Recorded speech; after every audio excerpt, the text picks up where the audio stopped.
মাছ ভাজা করে নিছি। রেসিপি হচ্ছে আজকের রেসিপি মাছ ভাজা, বাটা মাছ ভাজা।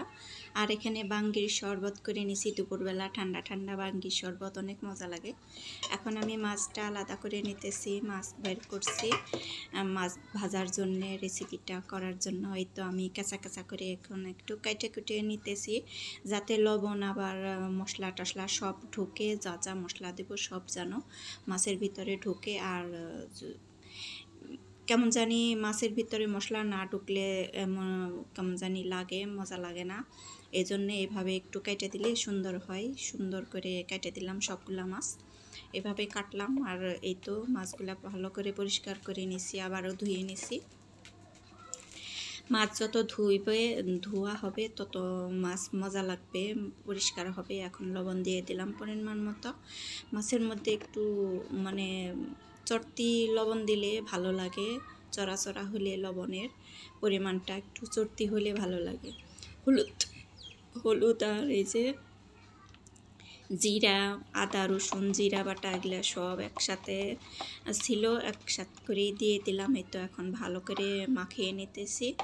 এইভাবে করে মাছ ভাজাটা করে দেখো, বাটা মাছ ভাজা আমান অনেকটা মজা লাগে। এখন কড়াইতে তেল দিয়ে দেবো, গরম হয়ে গেছে কড়াইটা, অনেকক্ষণ ধরে বসিয়ে রাখছি। এই তো মাছ ভাজা হইলে পরে আমি শরবতটা কীভাবে বানাইলাম ওইটাও দেখিয়ে দিতেছি। এই তো এক এক করে আমি মাছগুলা দিয়ে দেবো এখন। এই বড় বড় করে মাছ ভাজাগুলো অনেক সুন্দর লাগে, অনেক ভালো লাগে। আবার এখানে মাছ ভাজার মধ্যে আমি কিছু টমেটোও দিয়ে দেব। টমেটো দিয়ে মাছ ভাজাটা আর পেঁয়াজ ভাজাটা অনেক মজা লাগে।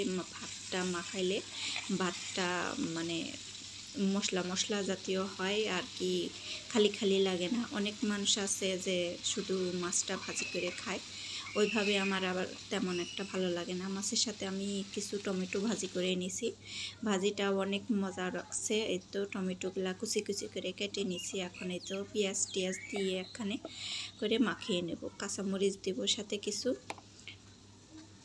কিছু ধনিয়া পাতা থাকলে ভালো হইতো। এখন আর তো ধনিয়া পাতা নাই, এই জন্যে ধনিয়া পাতা দিতে পারলাম না। আমি মাছ ভাজার সময় সব সময়ই ধনিয়া পাতা দিয়ে থাকি, যদি থাকে দিয়ে খাবা, আর যদি না থাকে না দিলা অসুবিধা নাই। তাতেও অনেক মজা লাগে, অনেক টেস্টি হয়। এইভাবে মাছ ভাজাটা করে খেয়ে দেখো। আমি তো করলাম, করে দেখিয়ে দিলাম। এখন যার যার ভালো লাগে সেই করে দেখো, অনেকটা মজা। মানে জিরা যদি মশলা যদি মাছের মধ্যে দেওয়া হয়, মাছের টেস্ট অনেকটা বেড়ে যায়। মশলা যা আছে, মাছের মশলাটাও আছে অনেক সুন্দর। মশলা দিয়ে রান্না করলে অনেক ভালো লাগে। যে মাছ ভাজাটা আমি একটু মচমচা করে ভাজে নামিয়ে নিলাম।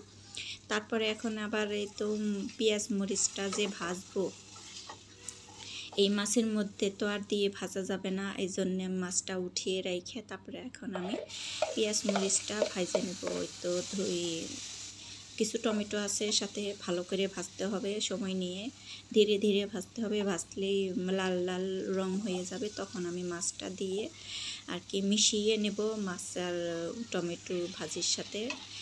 এই তো প্রায় ভাজা হয়ে গেছে, এখন আমি মাছটা এখন দিয়ে দেব, দিয়ে দিলে পরে মিক্স করে নামিয়ে নেব।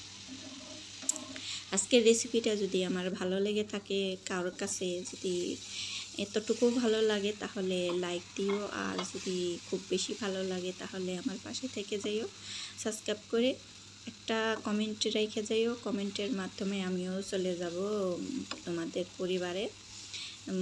ফেসবুক থেকে দেখলে ফেসবুকে ফলো দিয়ে দিও, আর যদি ইউটিউব থেকে দেখো ইউটিউবের থেকে ফলো দিয়ে দিও, সাবস্ক্রাইব করে পাশে থেকো। আমি সবার সাথে আছি, সবার সাথে থাকার চেষ্টা করি। সবাই সবার সাথে না থাকলে কি আর হয়, এজন্যে আর কি নতুনদের পাশে থাকা মানে সবসময় সবাই সবার পাশে থাকবো, এরকম করেই আমরা আগে চলবো। সামনে এগিয়ে যেতে হলে সবার সাথেই থাকতে হবে। এই তো আমার মাছ ভাজাটা হয়ে গেছে, এখন আমি নামিয়ে নেব। অনেক সুন্দর হয়েছে মাছ ভাজা। মাছ ভাজা দিয়েই মানে এক প্লেট ভাত খেয়ে উঠবা, মানে মনে হবে না যে শুধু মাছ ভাজা দিয়ে ভাত খাইলাম। এই তো দেখো কতটা সুন্দর হয়েছে আর কতটা লোভনীয় লাগতেছে, অনেকটা মজা হয়েছে মাছ ভাজা। এখন আমি দেখিয়ে দিতেছি বাঙ্গির শরবত। বাঙ্গির শরবতটা আমি কিভাবে বানাইলাম। এই তো বাঙ্গি নিয়ে নিয়েছি পিস পিস করে কেটে, এখন ব্লেন্ডারের মধ্যে দিয়ে দেব। এখানে দেব আমি এখন চিনি পরিমাণ মতো দেব। বাঙ্গিটাও যেমন মিষ্টি আর চিনিও তেমন একটা লাগে না, একটু পানি দিয়ে দেব পরিমাণ মতো।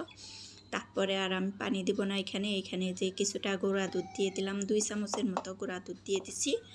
এখন ব্লেন্ড করে নেব, সুন্দর করে ব্লেন্ড করে নেব। ব্লেন্ড করার পরে দিতেছি কেমন হয়েছে শরবতটা। অনেক টেস্ট, অনেক মজা। এই শরবত, এই জুসটা, বাঙ্গির জুসটা যদি একবার খাও তাহলে মনে হবে না যে অন্য কোনো জুস খাই। মানে অন্য ম্যাঙ্গো জুস আছে, তারপরে অরেঞ্জ জুস আছে, তারপরে আমি আবার যে আপেলের জুসও খাইছি। আপেলের জুস আর এই বাঙ্গির জুস প্রায় সেম। অনেক মজা লাগে, অনেক টেস্টি। একবার বানিয়ে খেয়ে দেখো। হয়তো আমি একটু জুসি প্যাকেট দিয়ে দিলাম শরবতের, একটু সেন্টের জন্যে। এই তো আমার শরবতটা রেডি। এখন একটা পাইপের সাহায্যে যে কেউই খাইতে পারো, আমার তো পাইপ নাই। আজকে এই পর্যন্তই, ভালো থাকো সবাই।